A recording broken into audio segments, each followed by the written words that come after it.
कल कौन सी थ्योरम हुई थी ये बताओ।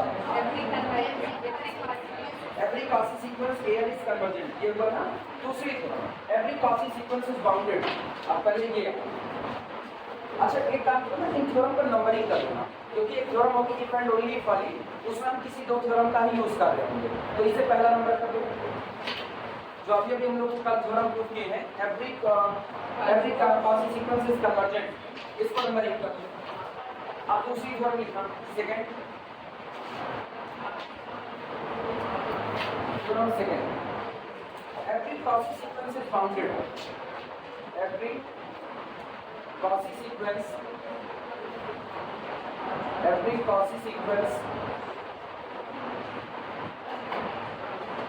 is bounded। एक चीज देखना ना, जब तुम लोग किताब पढ़ोगे तो हो सकता है तुम लोगों के पास जो भी किताब हो उसमें Cauchy का स्टेटमेंट थोड़ा अलग मिले। एक्चुअली Cauchy के सीक्वेंस का जो कोई सीक्वेंस Cauchy सीक्वेंस है, इसके तीन स्टेटमेंट आते हैं नॉट, अब तीनों इक्विवेलेंट है। आप तीनों में से कोई भी बात करोगे तीनों बातें सेम ही कहेगा। एक जो हम लोग लिखाए हुए हैं, एक क्या लिखे हुए हैं हम लोग कि कोई दिया गया सीक्वेंस AN आपका Cauchy सीक्वेंस होगा if for any given epsilon greater than 0 however small, किसी भी छोटे से छोटे दिए गए एप्सिलॉन के लिए जो कि पॉजिटिव बना हुआ है, आपको आपके सीक्वेंस में एक ऐसा टर्म मिल जाए, उसके बाद आप चाहे चलिए mod of AN minus AM less than कितना बना है, ये एक। दूसरा स्टेटमेंट याद करो, जब हम इसको बता रहे थे लिखा नहीं रहे तब हम पहले ही लिखते थे।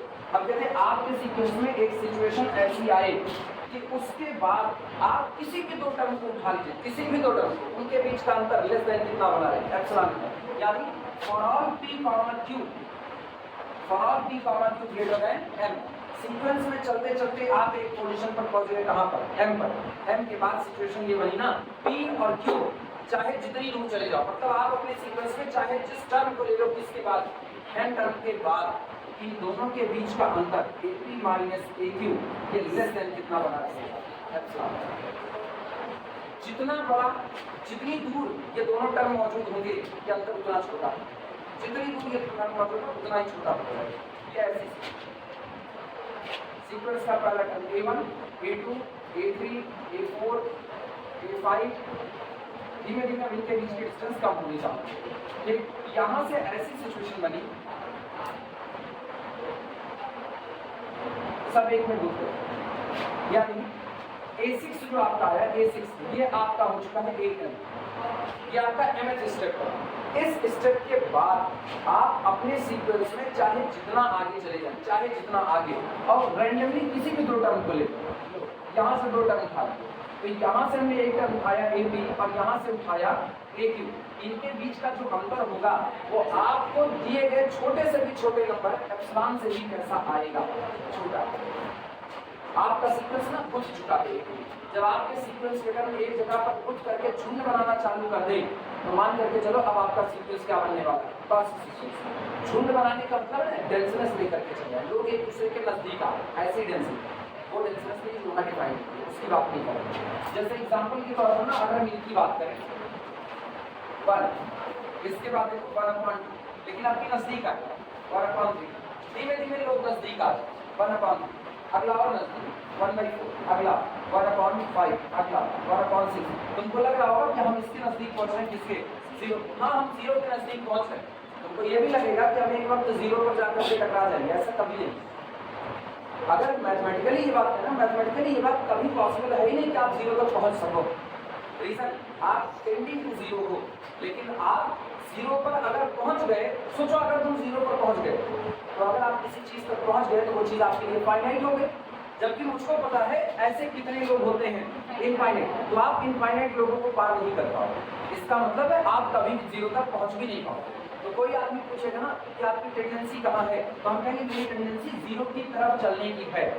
तो आपकी लिमिट क्या है, लिमिट मतलब आपकी सीमा क्या है, जहाँ मेरा खात्मा होता दिख रहा होगा, मेरा खात्मा होता किस पर दिख रहा है, 0 पर, तो 0 मेरे सीक्वेंस की लिमिट हो जाएगी। और जिस सीक्वेंस की लिमिट एग्जिस्ट कर गई वो सीक्वेंस आपका क्या हो जाएगा, कन्वर्ट। लेकिन आप ये अच्छा कोई ये बता सकता है कि आप कब कहोगे कि सब्जी परफेक्टली पक चुकी है, बता सकते हो?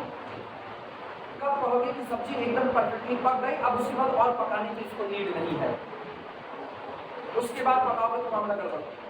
बता सकते हो? मम्मी लोग एक बात सिखाती है, बच्ची एक ही आलू निकाल के कलछुल रख के दबा दूँ, अगर फूट गया आराम से जान ला पक गया है, और ना टूटी तो जान ला अगर थोड़ी बहुत कच्ची है। लेकिन अब बताओ बच्ची खांस में दम ज़्यादा है या बच्चा खांस में दम ज़्यादा है, वो उठा के खच्चे पे दबा दिए, या वो थोड़ा टाइट ही खाना चाहते हैं। अगर जैसे कुछ लोग होते हैं वो चावल गीला खाते हैं तो पानी ज़्यादा डालते हैं, कुछ लोग होते हैं जो चावल भुरभुरा खाते हैं, जैसे वो पुलाव वगैरह का बनता है अलग से ना। अब सोचो दोनों के लिए पकने की डेफिनेशन अलग होगी कि नहीं? उनके लिए ना ये कच्चा चावल और पक्का कौन होगा? वो जो उठा बुद्धि की तरह से उठ जाए, वो इतना गीला था।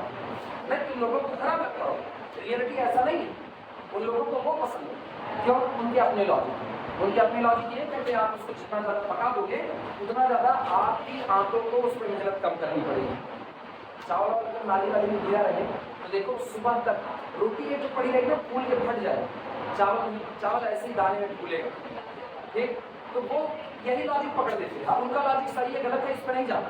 उनका लॉजिक ये है कि चावल का कड़ा अगर पानी में पड़ा रहेगा तो फटता तो नहीं, वैसे फूल करके पड़ा रहता है। तो अगर आप उसको कच्चा ही खा रहे हो, मतलब जो भुरभुरा बना करके खा रहे हो, तो आपकी आंतों को उसके ऊपर ज़्यादा मेहनत करनी पड़ेगी। लाइक चलिए हम लोगों को ज़्यादा मेहनत करनी पड़ेगी, ठीक जाएगा? दिखेगा राइट?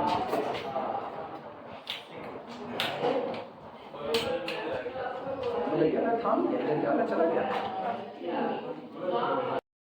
हाँ तो सुनो, अपना ना खाली उनके लॉजिक पर जा रहे हैं बस। खाली उनका लॉजिक यही होता है कि आप इसको जितना पकाओगे आपकी आंतें उतनी मेहनत कम करेंगी, ठीक? अब उनके लिए पकना वो हो गया, और तुम्हारे लिए पकना 3 सीटी मार दो बस। खाली 3 सीटी मारने के बाद चावल उतर जाएगा, तुम मत मारो। अच्छा तुम्हारे लिए 1 सीटी, उनके लिए 3 सीटी, ऐसा ठीक है? अच्छा अपना सीटी मत जानना कि अपना मार दो, कुकर को सीटी मारने देना, वो 3 सीटी 1 सीटी जो भी तुम्हारी डिफिनेशन, तुम अपने डिफिनेशन के अकॉर्डिंग चल रहे हैं। अब सोचो उस दौरान सबके लिए अलग, मतलब आप ये नहीं बता पा रहे कि चावल एग्जैक्टली कब पकेगा, आप नहीं बता पा रहे। इसी तरह आप सब्जी को भी एग्जैक्टली नहीं बता सकते कब पूरी तरह से पक जाएगी। जो कहते हैं ना कि दबा लो उसके बाद फूट गई उसके बाद उतार लो उसको, ठीक है यार, अगर तुमने उसको दबा दिया और वो बड़े इत्मीनान से फूट गई, तुम सोच रहे हो उतार लो। अगर उसको 10 सेकंड और उसी पर पकने में मेरा कोई नुकसान होने वाला है नहीं, तो इसका मतलब 10 सेकंड बाद भी तो पकी ही है। तो आप मैथमेटिकली अगर सोचो, रियल लाइफ में हम कहना, तो रियल लाइफ में आप ज्यादा नहीं 5 मिनट और पका दो करीखा हो जाएगी बिलारी पीठ, अरे चलो ये चपक जाएगी यार। वो रियल लाइफ की सिचुएशन है। मैथमेटिकल सिचुएशन ये है, मैथमेटिकली आप किसी चीज तक पहुंच नहीं सकते। मैथमेटिकली अगर बात करें तो मैथमेटिकली आप किसी चीज तक पहुंच नहीं सकते हो, आप केवल और केवल टेंडेंसी रख सकते हो वहां तक जाने की, बस। तो हम लोग केवल और केवल जीरो की तरफ आने की टेंडेंसी रख सकते हैं, जीरो पर पहुंच नहीं सकते। ये बात कंफर्म हुई? यही बात यहाँ पर होती है। यहाँ ये कहा जाता है कि अगर आपका सीक्वेंस कॉची सीक्वेंस है तो आपके सीक्वेंस में पहली बात तो सीक्वेंस में नंबर ऑफ टर्म कितने होते हैं? इनफाइनाइट। आपके सीक्वेंस में इनफाइनाइट टर्म होंगे, और अगर आपका सीक्वेंस कॉची है तो वो कन्वर्ज करेगा, जो हम लोगों ने कल प्रूव किया।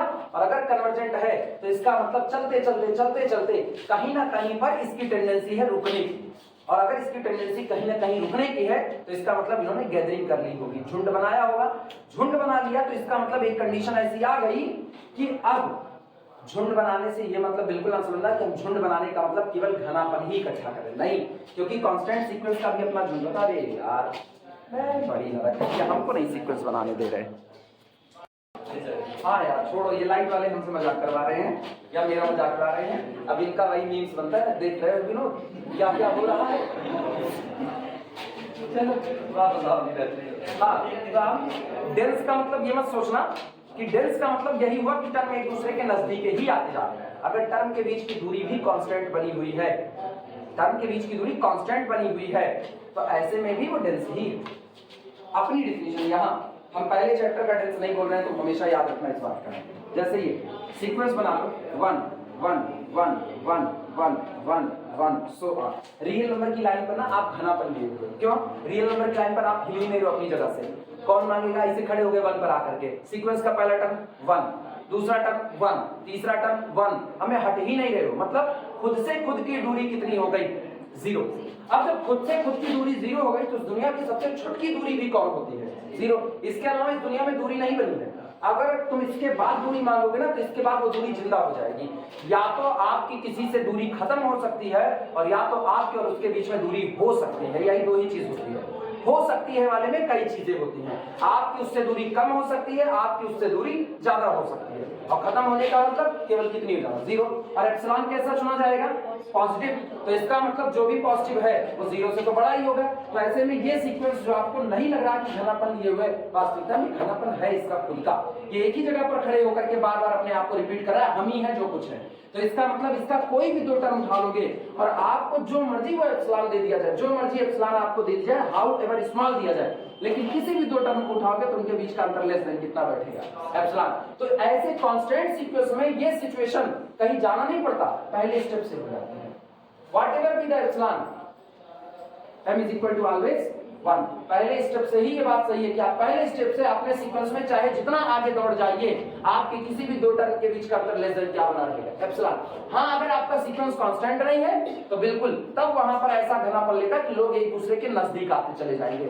अब यहाँ पर एक देख रहे हो, अब ऐसी सिचुएशन आई ना कि एक वक्त के बाद ये लोग 0 के नजदीक पूरा एकदम झुंड बनाते हैं, और आपको एप्सिलॉन दिया जाए, एप्सिलॉन के बाद आपका जैसा एप्सिलॉन होगा वैसे झुंड की चर्चा, जैसा एप्सिलॉन होगा वैसा एप्सिलॉन 1/4 होगा, तो हम यहीं से शुरुआत कर लेंगे, यहाँ से। एप्सिलॉन अगर आपका 1/10 होगा तो थोड़ा आगे बढ़ करके शुरुआत कर लेंगे। मतलब कंडीशन ये है कि आपको दी गई किसी छोटी से भी छोटी डिस्टेंस के लिए आपके सीक्वेंस में ये सिचुएशन बनेगी कि आप पर्टिकुलर एक स्टेप के बाद ऐसी कंडीशन में पहुंच जाओगे, किसी भी दो स्टेप को उठा करके उनका अंतर निकालोगे तो दी गई क्वांटिटी एप्सिलॉन से भी कैसा आएगा, कम आएगा। क्लियर ना? ये कॉची सीक्वेंस की इस डेफिनेशन। तो 3 डेफिनेशन लिखी जाती है और तीनों डेफिनेशन अलग अलग है, तीनों डेफिनेशन इक्विवेलेंट है। ठीक, कंफ्यूज मत होना, या लास्ट में जब ये सब खत्म होगा ना तो हम पूरी तीनों डेफिनेशन इकट्ठे करेंगे, इक्विवेलेंट स्टेटमेंट करेंगे। अब अपने को दिखाना है दुनिया के जितने कॉची सीक्वेंस होते हैं वो सारे के सारे बाउंडेड होते हैं, या तो एक थ्योरम करवाएंगे। हम इसको दो तरीके से लगा सकते हैं, एक हम इसको बायोलॉजिक प्रूफ करके दिखा सकते हैं, दूसरा हम इसको किसी और थ्योरम का इस्तेमाल करके दिखा सकते हैं। हम लोगों ने एक थ्योरम प्रूफ की कल, every Cauchy sequence is convergent, proof किया। इससे बहुत पहले जब सीक्वेंस की शुरुआत हुई थी और हमने बाउंडेडनेस पढ़ा हुआ था, तब हम लोगों ने एक थ्योरम प्रूफ की होती, every convergent sequence is bounded. याद आया? आप सोचो, दोनों स्टेप जोड़ दो, every Cauchy sequence is convergent and every convergent sequence is bounded, so transitive relation every Cauchy sequence is bounded. आप ऐसे भी कह सकते हो, ये तो एक लाइन में खत्म हो जाएगा। चलो पहले in short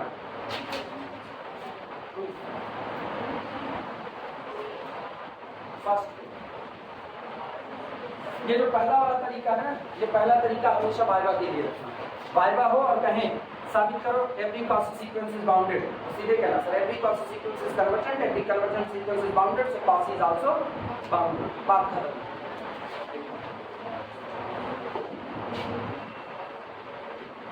since every Cauchy sequence, since every Cauchy sequence is convergent and every convergent sequence, CGD लिख देना शॉर्ट में, every convergent sequence is bounded, so every Cauchy sequence is bounded. So every Cauchy sequence is bounded. पहला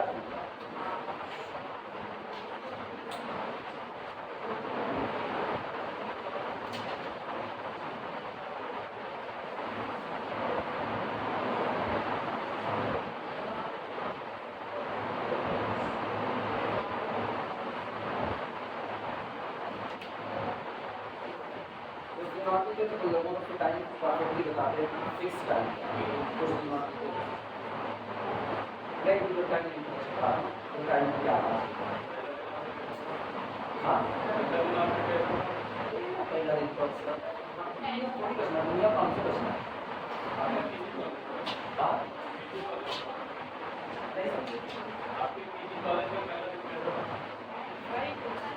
अच्छा भाई तो हम भी तुमको बता रहे हैं भाई जानते ही नहीं कह रही हैं चलो सेकंड वे में देखना सुनो सेकंड में जो होगा ना ये आपका प्रॉपर वे होगा जब आप अपने सीक्वेंस को बाउंड कर रहे हैं चलो शुरुआत लिखना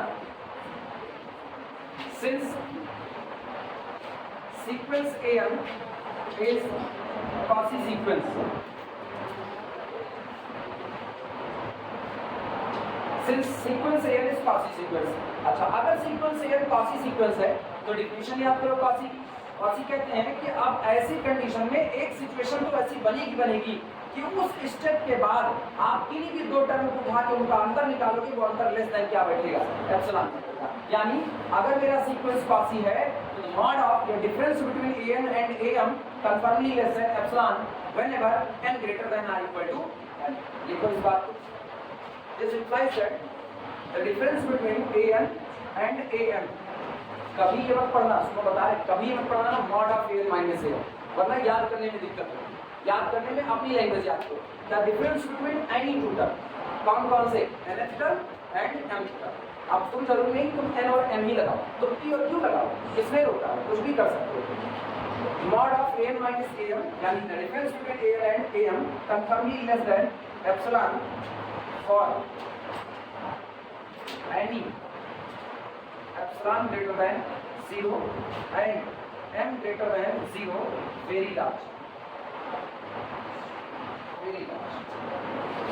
क्या जितना एप्सिलॉन छोटा होता जाएगा उतना आपको और ज्यादा दूर जाना पड़ेगा ना तो हाउ एवर स्मॉल एप्सिलॉन होगा और वेरी लार्ज कौन होगा कांस्टेंट सीक्वेंस में दिक्कत नहीं है कांस्टेंट सीक्वेंस में n इक्वल टू 1 से शामिल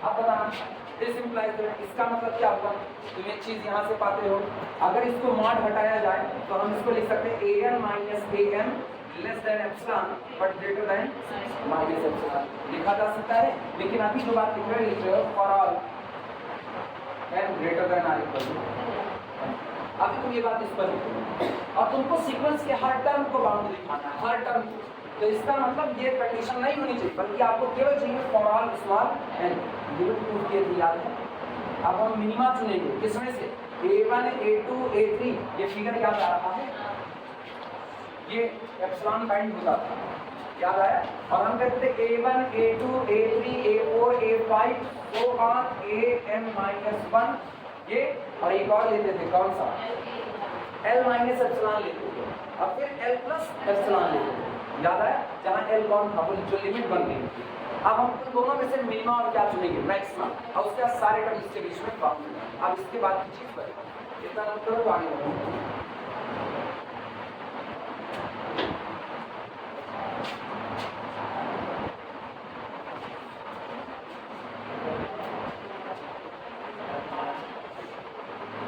लिखना इसके बाद इस इक्वलिटी को बरकरार रखो पूरे पर am को ऐड कर दो this implies that am greater than सुनो पूरे पर am ऐड कर लो ये कितना होगा am minus epsilon but less than am plus epsilon कौन सा नहीं सुनो am को सब पर ऐड करो यहाँ am ऐड करो am माइनस एप्सिलॉन ये हो जाएगा केवल am ये हो जाएगा am प्लस एप्सिलॉन और इक्वलिटी आपकी बरकरार रहेगी आप एक मिनिमम क्वांटिटी और एक मैक्सिमम क्वांटिटी चुनो अभी ये जो बात लिखी गई है ये लिखेंगे for all n greater than or equal to अब टेक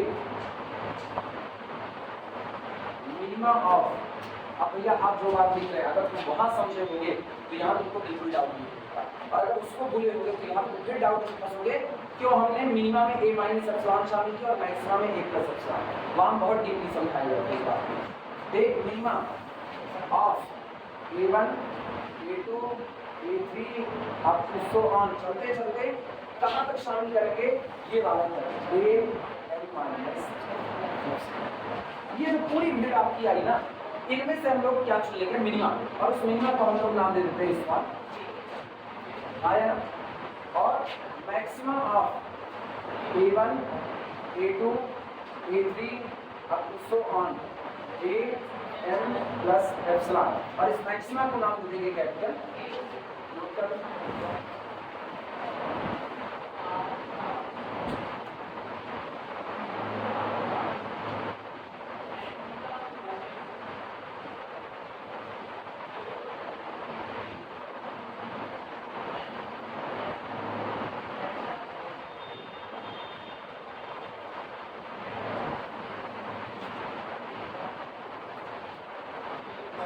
इस चीज पर फिर क्या है, जो भूला होगा उसी दिन के वीडियो लेक्चर पर लौट करके जाना।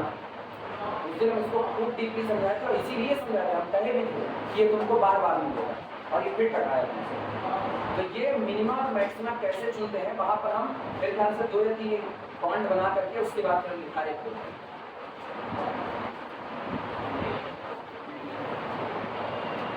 और अगर ये भी इस्तेमाल करते बहुत सारी ये भी बताया क्यों हम इसको बॉन्ड कहते हैं, जबकि ये बैंड है, बताया होगा ना। यादाश्त नहीं ठीक, बराबर।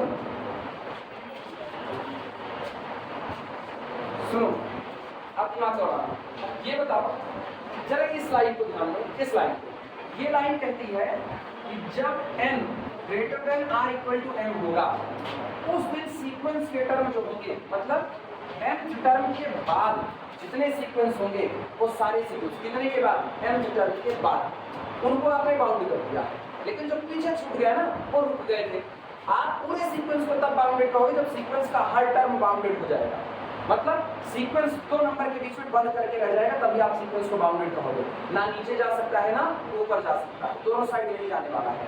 तो ऐसे केस में हम ये देखते हैं कि मेरे पास ऑलरेडी सीक्वेंस के इनफाइनाइट नंबर बाउंडेड हो चुके हैं, लेकिन कुछ फाइनाइट नंबर सीक्वेंस ऐसे रह गए हैं जिनको अभी भी हम बाउंडेड नहीं कर पाएंगे। वो कौन से रह गए हैं, A1 A2 A3 A4 A5 A6 so on AM।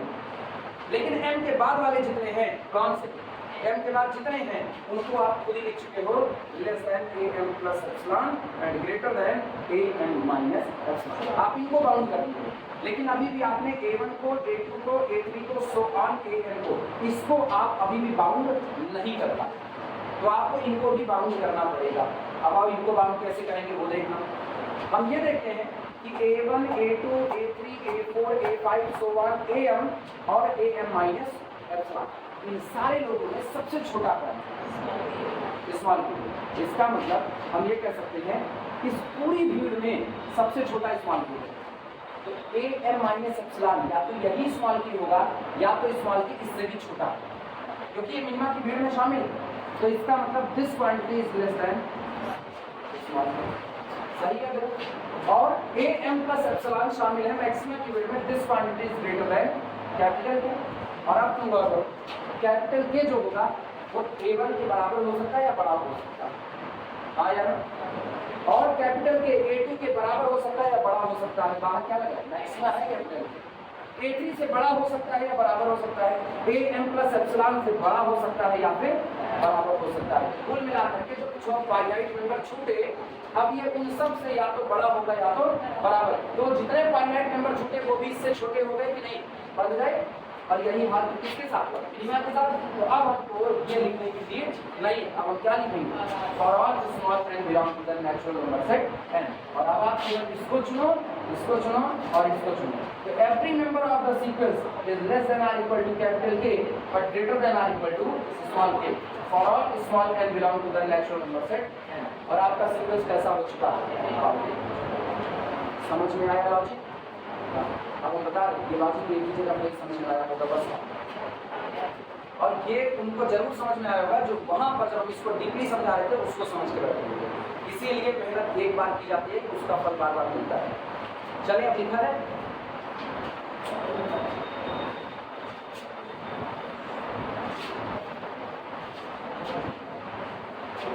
लिखना, this implies that small k is less than or equal to am minus epsilon, and this is less than am, this is an, and this is less than am plus epsilon, this is less than or equal to capital A. शब्द हट गए। अब हमको कोई शब्द की जरूरत नहीं है कि for all n greater than or equal to, कुछ नहीं, अब सीधे लिखने वाले। This implies that an is less than or equal to capital K, greater than or equal to small p, किसके लिए? for all small n belong to natural number set n, मतलब an कौन? मेरे सीक्वेंस का member, मेरे sequence के जितने member हैं वो या तो स्मॉल k से बड़े होंगे या तो कैपिटल K से छोटे होंगे, यानी सीक्वेंस के टर्म बन चुके हैं। This implies that sequence an is bounded।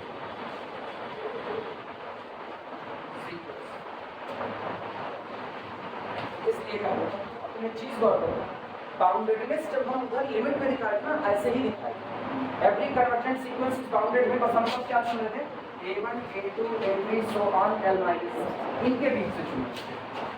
अभी कुछ गड़बड़ थोड़ी किया, अभी बस लिमिट नहीं पता इसका, तो लिमिट नहीं पता तो इस बार किससे काम कर रहे हैं? a minus epsilon a।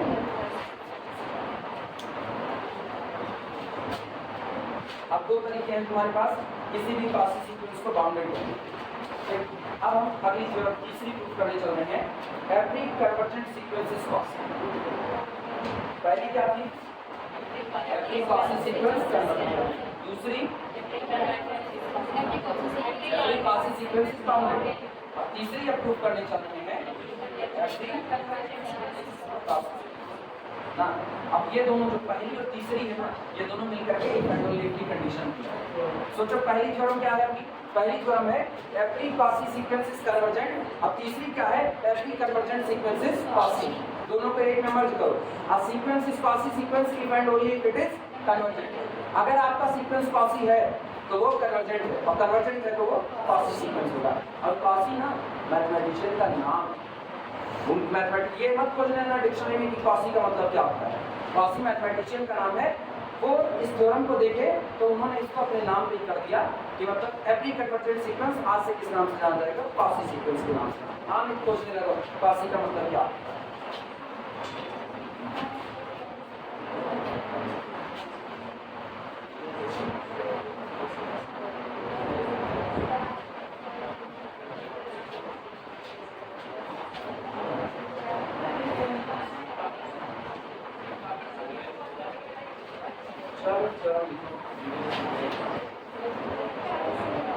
अब तीसरी थ्योरम अब बताया ना, अब सीक्वेंस कैसे पढ़ना है? मन से। सीक्वेंस कैसे पढ़ना है? पेपर की पढ़ी है मन से, क्योंकि पूछा गया है, ये बात करता है। Every convergent sequence is classic sequence. Every convergent sequence is Cauchy sequence। अच्छा, सेमेस्टर वाली प्रणाली से ना सब पूरे तरीके से जैसे सब कुछ क्या है सेमेस्टर वाली बस के बारे में ये करते हो पता सेमेस्टर में बड़ी दिक्कत है, करने के लिए सब कुछ रखे हुए हैं लेकिन टाइम दे दे पढ़ाने की पूरी ट्रेसिंग बता दी, पूरी ट्रेसिंग बता दी, ट्रेसिंग बता दिया, काट दिया, इस इंटेंसिटी कैसे निकाली जाती है, कैसे निकाला कुछ नहीं पता, फोकस कैसे निकाला जाता है आपको नहीं पता, स्पीकर कैसे फाइंड आउट करना आपको नहीं पता, सिंपल नहीं पता, क्यों स्पीकर में ट्रेसिंग पढ़ाई नहीं जाती, ट्रेसिंग यहाँ है, बीएससी में पैराबोला कैसे ट्रेस हो रही, लिप्स कैसे ट्रेस हो रही, कुछ नहीं पता, पता खाली नहीं है, पता छोला टोली किस तरीके में बनना है, उसी के ऊपर 4 सवाल यही आप इधर करते हैं कितनों दिमाग सबसे सही चलेगा ना, दिमाग यहाँ पर थर्ड ईयर वो ईमान फर्स्ट ईयर में पढ़ गई कहाँ से पढ़ती है, ईमान पढ़ने के लिए जो समझ चाहिए वो समझ के पास है, हम ईमान शुरुआत किए और ईमान हम इतना से मतलब समझाते पता था कि नोट नहीं ले पाएंगे, लेकिन जब ईमान ने यूटी और माइनस स्थान को चुना और अलग से जैसे होता है किसी जर्नल को प्रूव करने में अलग से एजम्पशंस डालने पड़ते हैं, माना ये इतने पॉइंट रख लेगा, अब जैसे वो एजम्पशन डालना और बात फिर हम बंद करेंगे, फिर हम ईमान पढ़ेंगे, हम तो छोड़े ईमान नहीं पढ़ेंगे, चलना छोड़ो जाने नहीं पढ़ेंगे, अभी जिंदगी पर ईमान ऊपर पड़ेगी तो ईमान इसके लिए ईमान अभी खुद से। चलो शुरुआत करते हैं। हम लोग क्या करेंगे, एक सीक्वेंस उठाएंगे जो कि कन्वर्जेंट होगा, ठीक। अच्छा, जैसे हमने एक सीक्वेंस लिया कि सीक्वेंस एन एक कन्वर्जेंट सीक्वेंस है। अगर ये कन्वर्जेंट है तो किसी फाइनाइट लिमिट पर जाकर के कन्वर्ज करेगा, this converges to the l, और एल आपका कैसा हो चुका है, फाइनाइट। अब इसको कॉसी की तरफ लेकर के जाना, तो एक काम करते हैं, हम इसको लिख सकते हैं। कॉसी की तरफ जाने का मतलब है मुझको अब इनको लेकर के चलते चलते सिचुएशन बनानी है कि the difference between n and m less than कितना आए, यहाँ तक पहुँचना है, लेकिन यहाँ तक पहुँचने के लिए गुजरना इनसे होगा। तो इसको और एप्सिलॉन को जिंदा करो जरा, तो क्या होगा, अगर ये कन्वर्ज करता है एल पर, mod of air minus l less than कितना लिखा जा सकता है। अगर ऐसा है तो आप सीक्वेंस के n टर्म लो कि n+1 टर्म लो, कोई फर्क पड़ता है, यानी mod of a m minus l less than कितना। अरे n+1 रख दो n की जगह, n+2 रख दो, 2n रख दो, आएगा तो यही, इनका अंतर लेस देन कितना होगा, एप्सिलॉन। अब दोनों को एक में मर्ज करके लेकर जाओ। अब चूंकि दो बार एप्सिलॉन आ रहा है तो हो सकता है हम ये भी कर दें, एप्सिलॉन/2 एप्सिलॉन/2, और फिर जब मर्ज करें तो L और L एक दूसरे को उड़ा देंगे, An minus L less than कितना होगा।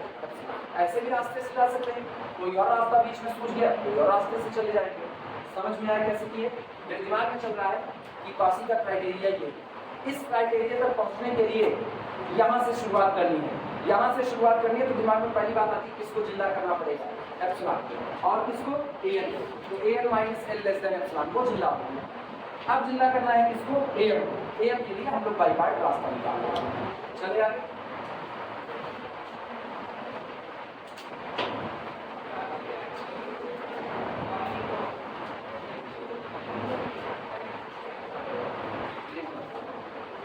Late sequence n is convergent sequence, let sequence n is convergent sequence। एक कल संडे है ना, कल संडे है क्लास कितना नहीं, 3 घंटा पढ़ाएंगे। This implies that limit n approaches to the infinity an is equal to L। so मेरे थोड़ा दिमाग में करो, सुबह मेरा क्लास 5 बजे बुलाए, 5 बजे से लेकर के 7-8 बजे तक। हाँ, कितने बजे, 3 बजे नहीं यार, तो 12 बजे क्लास नहीं, तो 12 बजे छोड़ दे। सुनो, आओ इधर वापस आओ। अगर ये कन्वर्ज करता है तो किसी न किसी लिमिट पर कन्वर्ज करेगा। हम मान लेते हैं let limit of an where n approaches to the infinity an is equal to L। इसका मतलब ये हुआ difference between an and L कंफर्मली less than epsilon upon 2। This is less than epsilon upon 2। इसे नाम दे देना इक्वेशन नंबर 1। ये आपका equation 1।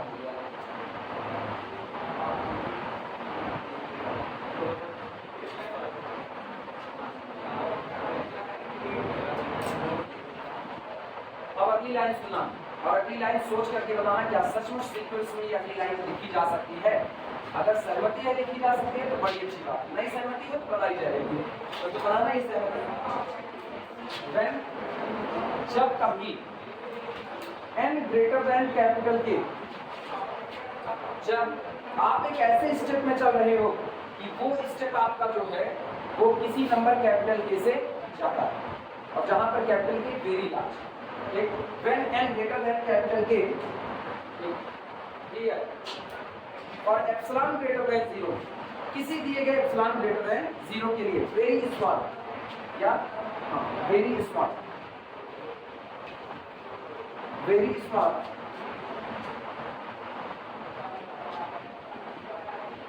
ये के लिए नहीं है ना कि very large, when n greater than K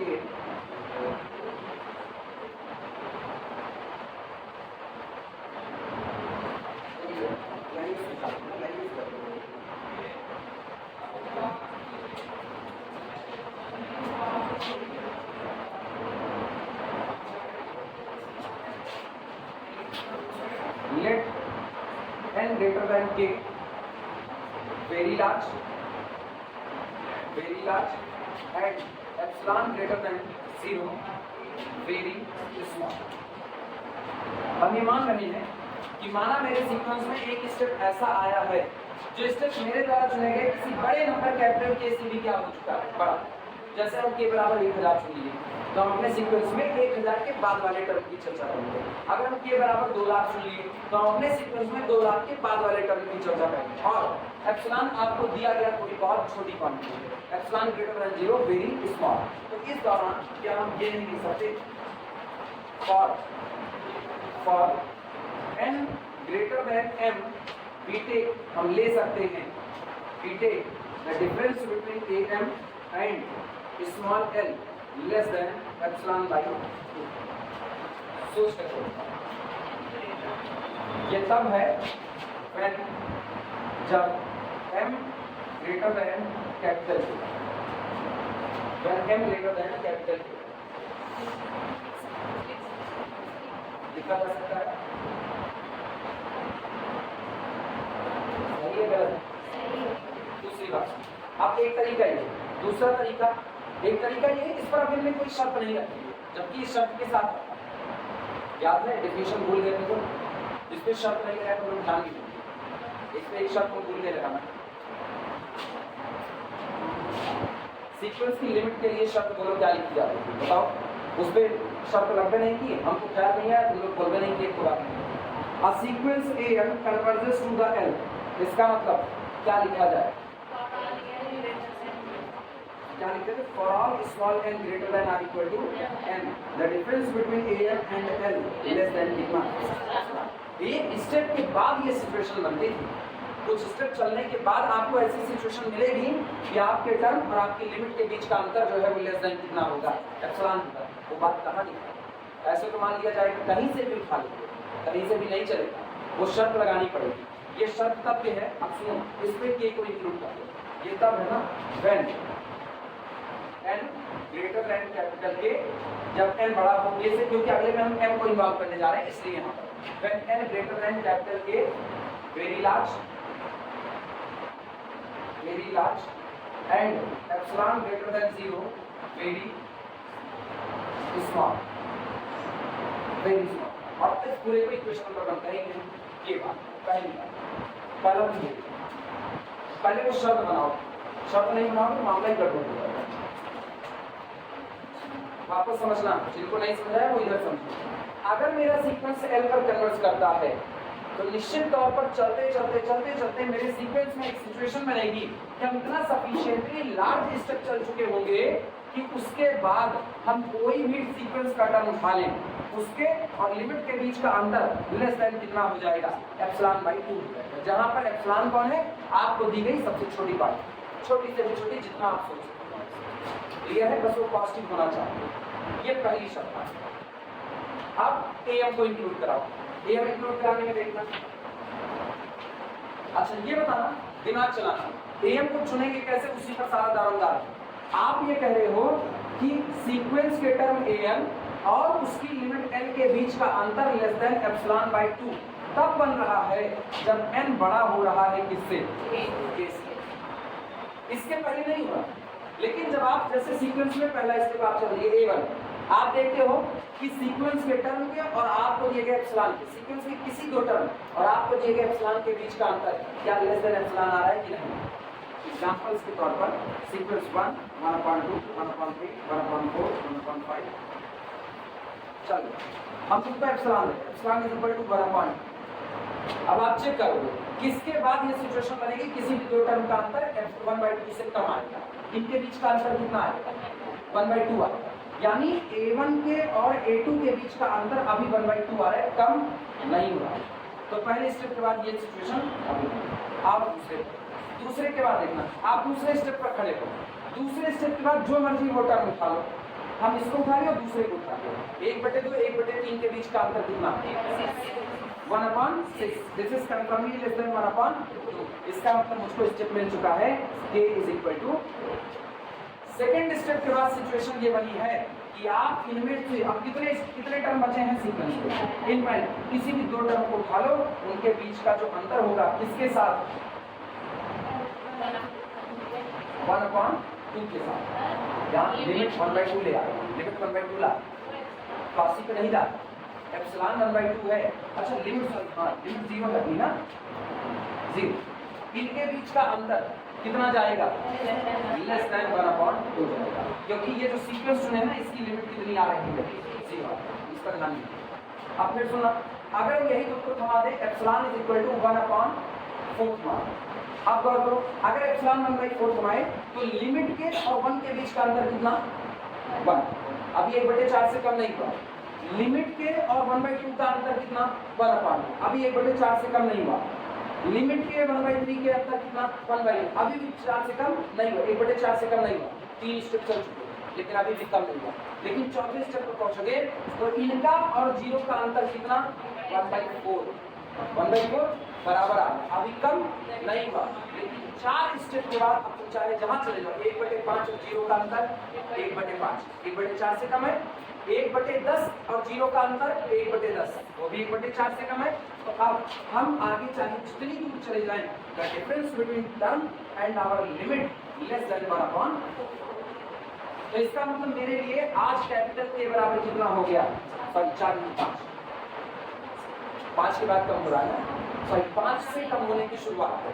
तो अगर हम 2 चीजें लिख सकते हैं, अगर हम ये लिखना चाहें n greater than or equal to K, तो मुझको कहां से शुरुआत करनी पड़ेगी, और अगर हम लिखना चाहें केवल n ग्रेटर देन के, तो इसको कहां से करनी पड़ेगी, क्लियर नहीं बात है। बराबरी वाला छोड़, एक स्टेप बराबरी वाला छोड़।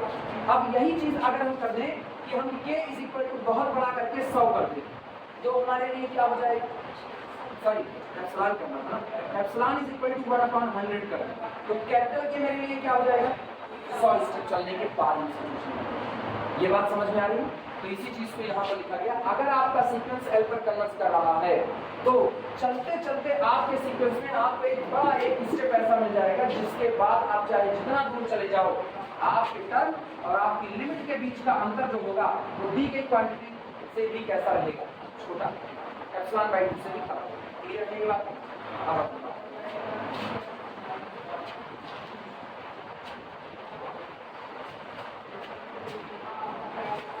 अगली बात ध्यान से समझना, अब फिर हम एक बात कह रहे हैं, अब हम am को इंक्लूड कराएंगे, 1 है, 1/2 है, 1/3 है, सो चलिए am minus l less than epsilon बना चुके हैं। अब am minus l less than epsilon बना है, गौर करना, सीक्वेंस का टर्म कौन, am, ठीक, आपकी लिमिट कौन, 0, इनके अंतर को बनाना है लेस देन एप्सिलॉन कितना, 2 बनाना। सोच के बताओ m की शुरुआत कहां से होगी, m की शुरुआत कहां से, ऊपर वाले को देख करके सोचना, सीक्वेंस के टर्म और लिमिट के बीच का अंतर एप्सिलॉन/2 से कम तभी आया है, एप्सिलॉन/2 से कम तभी आया है जब n इससे बड़ा हो गया, a से बड़ा, इसके पहले नहीं आया। तो सोचो अगर हम m को n से ही बड़ा कर दें, अगर हम m को n से बड़ा कर दें तो n से n किससे बड़ा है, k से, ऑलरेडी m k से बड़ा हो गया कि नहीं हो गया, सहमत हो इस बात से? या हम m को ऐसा चुने कि m बैठ जाए किसके बीच में, इनके बीच में, बात तो अभी भी सही।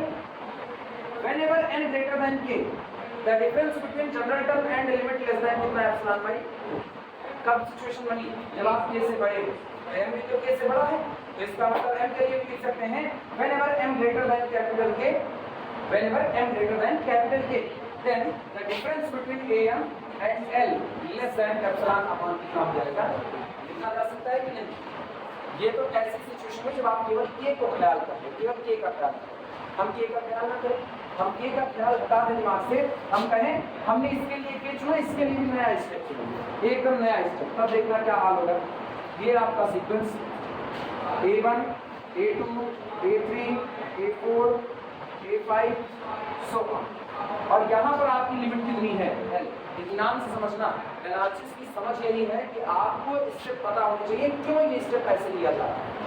अब ये बताओ, हम ये कह रहे हैं यहाँ मेरे पास कैपिटल के आया, कैपिटल के के बाद ऑनवर्ड, दिमाग बैठाए रखो इधर, कैपिटल के के बाद ऑनवर्ड चाहे जितना चले जाओ, किसी भी टर्म का और एल का जो अंतर है वो लेस देन एप्सिलॉन बाई कितना बड़ा।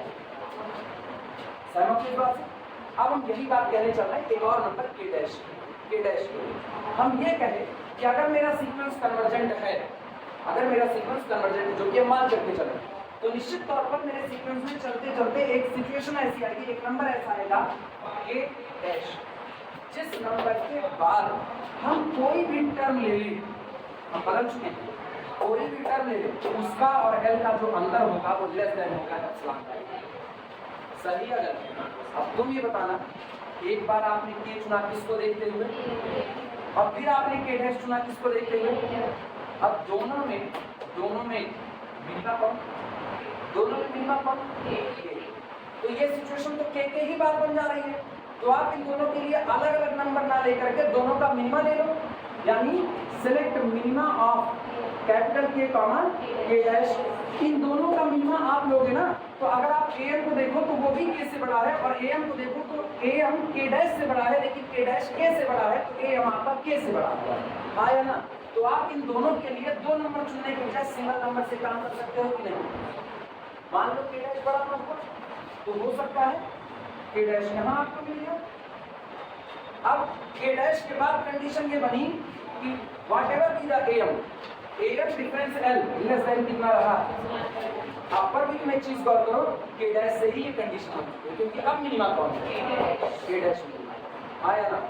यार सुनो, ये मत सोचना ये घटते हुए क्रम में है कि बढ़ते हुए क्रम, हम 1/2 1/3 नहीं है, हम जनरल सीक्वेंस लिए तो रियल नंबर की लाइन पर इधर से उधर आप कैसा नेचर रखते हो, बढ़ता हो, इंक्रीजिंग नेचर रखते हो, इसीलिए हम इसको मिनिमा कह पा रहे हैं। ठीक है, तो ये बताना हम दो चुन रहे हैं एम और एन, और दोनों के लिए हम दो नंबर बना रहे हैं के और के डैश, और दोनों के बाद ये सिचुएशन आ रही है कि किसी भी टर्म का लिमिट से अंतर लेस देन एप्सिलॉन बाई 2 बन रहा है, तो दोनों का मिनिमा सेलेक्ट कर दो, उसके बाद ये सिचुएशन सही रहेगी कि नहीं रहेगी। इस बात से सहमत हो सारे लोग? ये नंबर लाइन पर दिखा रही थी, चले लिखा जाए इस बात को। तो हमने एम के लिए क्या बनाया, कैपिटल के, और एम के लिए क्या बनाने जा रहे हैं, के डैश, और बाद में दोनों का क्या सेलेक्ट कर लिए, मिनिमा सेलेक्ट।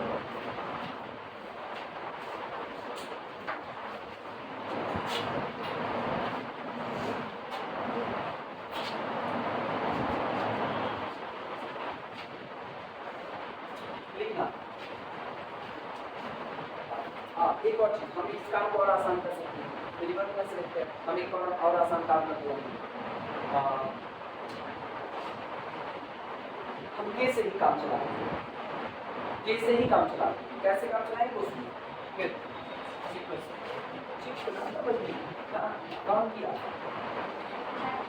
मत करो ना, यही सारी चीजें सीखनी है बहुत, ये मान के चलो ना, ये भी हो गए, चलो ठीक है, बचपना है कर दिए, रियलिटी मान के चलो, ये तुमको भारी नहीं लगना चाहिए, लगता ही नहीं लगता, यही तुम्हारे समझने की दिन है, यही सीखने की दिन है। तो अगर तुमको ये भारी लग गया ना, तो तुमको आखिरी आदमी मिले जो तुमको सिखाए, इसके बाद तो तुमको सिखाएंगे नहीं, फिर तुमसे सीखेंगे खुद। पीएचडी भी करने जाओगे ना, तो तुम्हारा गाइड तुमको वर्क दे देगा, चलो काम करो। एमएससी करने के बाद पीएचडी करने जाओगे, एमएससी में जाओगे तो एमएससी में अलग से कोर्स पढ़ोगे, इसको तो पढ़ोगे नहीं, तो ये तुम आखिरी बात सीख रहे हो। इसके बाद फिर वही कहोगे ना, सर वीडियो लेक्चर तो पढ़ाई होगा, फिर ये कहोगे और डिलीट कर दीजिए। A1, A2, A3, A4, और ये लोग कन्वर्स किस पर कर रहे हैं, एल पर। नाम समझो, सारे कन्वर्स किस पर कर रहे हैं, एल पर। आप कहते हो अगर मेरा सीक्वेंस कन्वर्जेंट है, तो कन्वर्जेंसी का क्राइटेरिया कहता है कि चलते चलते मेरे सीक्वेंस में एक सिचुएशन ऐसी आएगी, सिचुएशन का मतलब एक स्टेप ऐसा है, अब स्टेप कौन है, केथ स्टेप, पहला स्टेप, दूसरा स्टेप, तीसरा स्टेप, चौथा स्टेप, चलते चलते केथ स्टेप। और स्टेप जो होते हैं उसका आप नंबर पर लिखते हो, पहला, दूसरा, तीसरा, तो क्या कहलाता है, नेचुरल नंबर। तो there exist a natural number capital K, however large, चाहे जितना बड़ा आप इसको दे दिया जाए। उसके बाद कहानी ये बनी है कि आप चाहे जितना आगे सीक्वेंस में चले जाओगे, इनके और इनके बीच का अंतर लेस देन एप्सिलॉन बाई कितना होगा, और इसी बात को आधार बनाना। आप क्यों चाहे जितना आगे चले जाओगे, तो अभी हम रुके नहीं, जब हमको पता चल गया एन और एल के बीच का अंतर लेस देन एप्सिलॉन बाई 2 है, तो अब हम एन से भी आगे चले जाएंगे, और एन से आगे चले गए एम स्टेप। m पर आ गए तो यहाँ आपको कौन सा टर्म मिलेगा सीक्वेंस का, am मिलेगा। अब तुम ये बताओ am automatically greater than capital के हो गया कि नहीं? तो जब आप k से आगे निकले और an पर पहुंचे, am के लिए आपने कह दिया am difference l less than epsilon bye 2, तो इसका तो होगा ही होगा, कंफर्म हो गया। तो आप 2 नंबर नहीं एक ही नंबर से चलो, इससे कैपिटल, क्योंकि आप अगले में लिखने जा रहे हो, अगले में for n greater then m। अब आप ये लिखो, सॉरी m ग्रेटर देन या, और अगर आप वो भी लिख रहे हो जो अभी हमने पिछला लिखा था, ये n ग्रेटर देन, अगर आप ये लिख रहे हो तो आप क्या देना, सिंगल नंबर खेला जा रहा है, क्या फर्क पड़ता है? और अगर कुछ ऐसा और कहना चाहते हो अलग से k डैश, अब बात k और k डैश में क्या ले लेना, मिनिमम, खत्म बात। किसी भी तरीके से आप चल सकते हो, गलत नहीं होने वाला है, हर रास्ते आपके पास। चलो शुरुआत,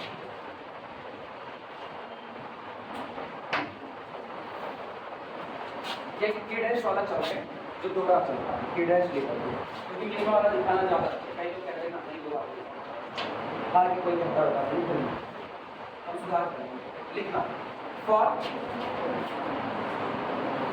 n greater then m, for n greater then m, मान लिया n बड़ा है किससे, m से, हमको m सिस्टम के लिए काम करना है। For n greater then m, we can take, हम ले सकते हैं, we can take, सीक्वेंस में एप्सिलॉन आपको दिया जाएगा, याद रखना, छोटी क्वांटिटी एप्सिलॉन आपको दी जाएगी। किस स्टेप के बाद ये सिचुएशन आई कि आपका अंतर लेस देन एप्सिलॉन बाय 2 हो गया, उस स्टेप के बाद इट्स योर चॉइस, आप चुनो कि आप कहाँ खड़े होना चाहते हो, आपकी मर्जी। m सिस्टम के बाद ये कहानी बन रही है तो m के बाद खड़े हो जाएंगे, और m के बाद कहानी बन रही है तो आपका बन गया 2m के बाद खड़े हो। कोई गलत थोड़ी साबित कर पाएगा आपको बस एक बात कहना, मेरा सीक्वेंस कन्वर्जेंट है, तो ऐसी कंडीशन बन रही है तो उसके बाद हम अपनी लिमिट के और नजदीक होते चले जाएंगे, बस यही बात है।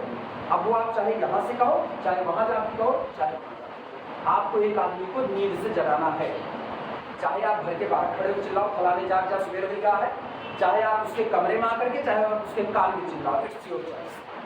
तो थप्पड़ पाओगे तो उसकी चॉइस ना, फिर इसमें बात नहीं।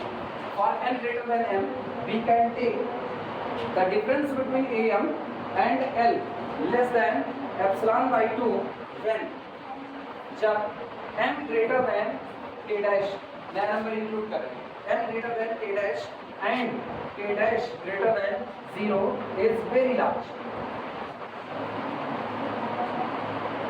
is very large, ये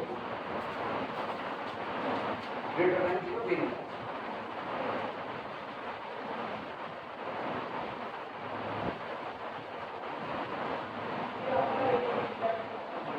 अपने मैक्सिमा से भी काम कर सकते, अपने मैक्सिमा से भी काम कर सकते हैं, क्यों? मुझको दूर थोड़ी लिखना है, मुझको अपने लिमिट के और नजदीक जाना है, आएगा।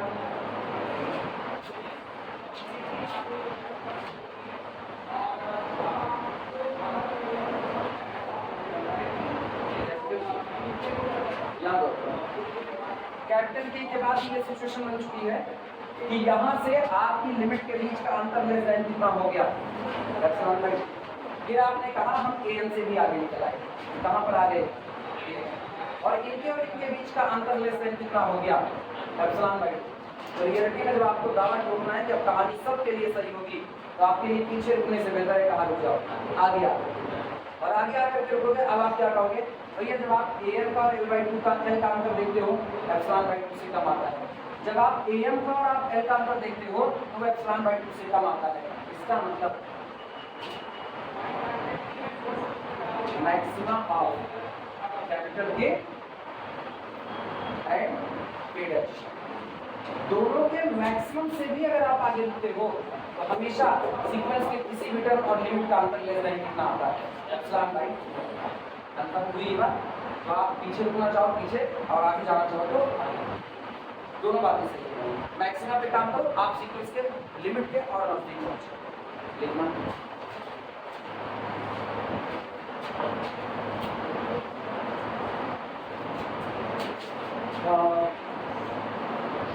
मैक्सिमा चुनिए, मैक्सिमा से काम करो। लिखना टेक के 0, लैंग्वेज बोल रहे हैं, सोच करके ही बोलेंगे। Take K0 is equal to maximum of capital K comma K dash। Actually maximum जब आप लेते हो ना तो आपके दिमाग में कोई डाउट नहीं होता। मैक्सिमम जब आप लेते हो ना तो आपके दिमाग में कोई डाउट नहीं होता। जैसे हम तुमसे कह रहे हैं किसी आदमी को जगाना, घर के बाहर खड़े होकर के चिल्लाओगे तब भी जग जाएगा, और कमरे के पास जाकर के चिल्लाओगे तब भी जग जाएगा। आप ही बताओ कौन सी दूरी तुमको ज्यादा बेहतर होगी, घर के बाहर या उसके नजदीक? उसके नजदीक जाकर के चिल्लाना ज्यादा बेहतर है, वरना पूरा मोहल्ला भी जा सकता है। दोनों बातें हैं। तो इसका मतलब ये हुआ कि आप जिस स्टेप में चल रहे हो के और के डैश में, उसके नजदीक जाके ज्यादा अच्छा काम होगा। तो हम लोग कौन सी वैल्यू सेलेक्ट करते हैं? मैक्सिमम। कि मैक्सिमम के बाद तो ये सिचुएशन बन गई। इधर वाले में जग भी सकता है, नहीं भी जग सकता है, हॉच पॉच वाली कंडीशन है। तो बीच वाले लोगों को भी छोड़ते हुए हम एकदम नजदीक में चल रहे हैं। इसी को लिखना है take K0 is equal to maximum of K comma K dash. आप उससे आपकी दूरी मिनिमम करेंगे, लेकिन हम स्टेप चुन रहे हैं किस स्टेप के बाद। तो स्टेप मेरा यही होगा, अगर हम कहीं से आ रहे हैं अपने घर से और बाहर खड़े हो गए तो घर के बाहर खड़े अभी कम स्टेप चलेंगे, और उसके कमरे तक पहुंच गए तो हम ज़्यादा स्टेप चलेंगे। तो इसका मतलब हम कौन सा स्टेप चुने, ज़्यादा वाला कि कम वाला? ज़्यादा, क्योंकि वहाँ गारंटी है जल्दी वहाँ खड़े। वैसे भी आप दोस्त के घर जाओ और बुलाओ, उसको नहीं सुनता है और उसके कमरे में जाकर के बुला रहे हो, सो भी रहा होगा कभी उठेगा। तो अपने लोग मैक्सिमम स्टेप लिखना, take K0 is equal to maximum of K comma K dash with और अब दिमाग दौड़ाना। अब तो आप ऑनवर्ड लिख सकते हो सीधे सीधे, with the difference between an and l less than epsilon by 2 comma difference between am and l less than epsilon by 2 कब होगा? for जब m और n दोनों k नॉट से बड़े थे। when for m comma n greater than k not, दोनों ही k not से बड़े। कंफ्यूज हो? सर जब आप लिमिट की डेफिनेशन बता रहे थे, हाँ, तो आपको हमें एग्जैक्ट पोजीशन बतानी पड़ेगी ना कि उसके पीछे के जितने टर्म रहेंगे उनका डिफरेंस नहीं कम होगा। हाँ, ये जब एग्जैक्टली लिमिट बता रहे होते हैं तब एग्जैक्टली जब लिमिट बता रहे हो, यहाँ हम ना केवल एक क्राइटेरिया बता रहे हैं कि मेरा सीक्वेंस जो होगा शुरुआत में, मेरा सीक्वेंस कन्वर्जेंट है ये तो पता ही, तो उसके पास लिमिट तो होगी, हमको उसको पासी कहना है। और पासी का क्राइटेरिया ना लिमिट की बात नहीं करता, पासी का क्राइटेरिया केवल एक बात करता है, अगर हम कन्वर्जेंट हैं, जो सीक्वेंस है अगर वो कन्वर्जेंट है तो सिचुएशन ऐसी बनेगी कि उसके बाद किसी भी दो टर्म के बीच का अंतर आप कम से भी कम कर सकते हो, जितना चाहो कर सकते हो।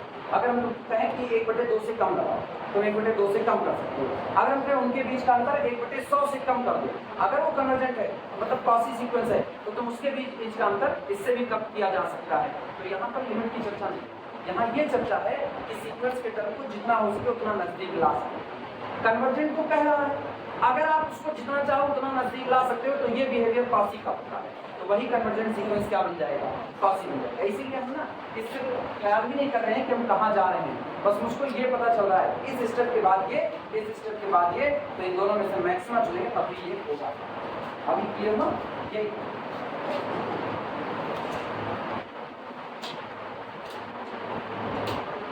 अब एक काम करो, am का और am का डिफरेंस निकालो। देखो इनका डिफरेंस क्या एप्सिलॉन से भी कम आता है कि नहीं आता, इन दोनों का डिफरेंस लेना।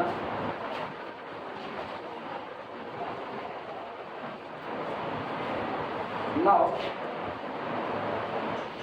mod of am minus am यानी difference between an and am is equal to the difference between an minus l और माइनस am प्लस l।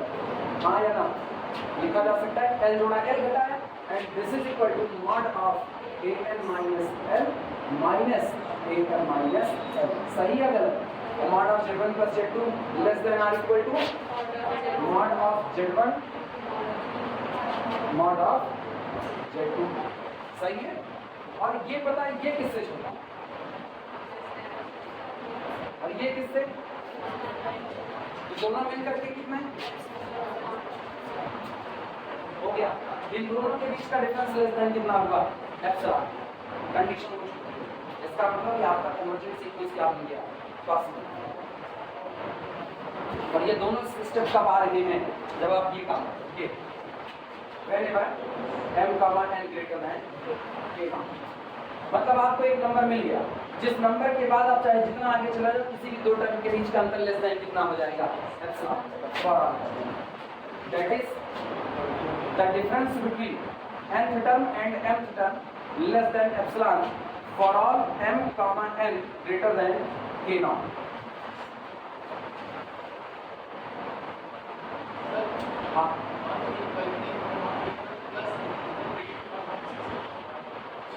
इसके सुनो ये ऐसे किए, इसको लिखा an माइनस l और प्लस माइनस 8m माइनस ऐसा किया। आप समझे? अब ये हो गया Z1 प्लस Z2 और इसका माइनस खप जाएगा, इसका माइनस खपेगा मॉड के साथ, तो अपने लोग में लिख देंगे। अभी समझे?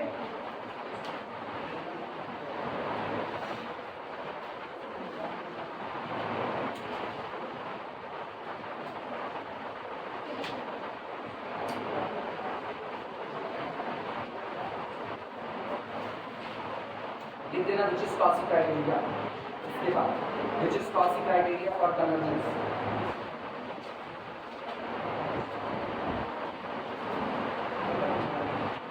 which is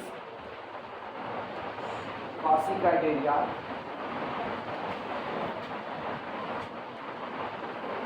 for convergence। So sequence AN is Cauchy sequence।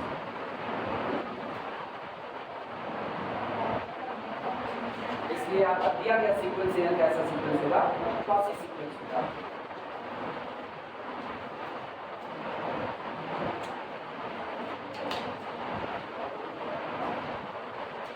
इसी पर इसको आगे और कुछ होने वाला